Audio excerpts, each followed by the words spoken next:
বন্ধু, তুই একটা জিনিস চিন্তা করে দেখছিস নি? আমি আজকে অনেক দিন পরে আসা না, একটা জিনিস চিন্তা করে দেখলাম।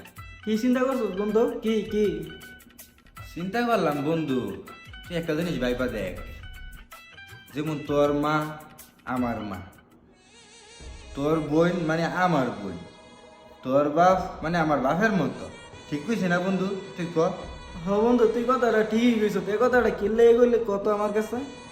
তোর বোন যদি বন্ধু আমার বোন, তোর মা যদি আমার মা ও, তাহলে তো তোর বউ আমার বউ, ঠিক না? আরেকবার এক কথা কইলে বললাম কানের গটি মটি ধরাইলাম, আমার বউ আবার ভেঙে তোর লগে আর থাকতাম না।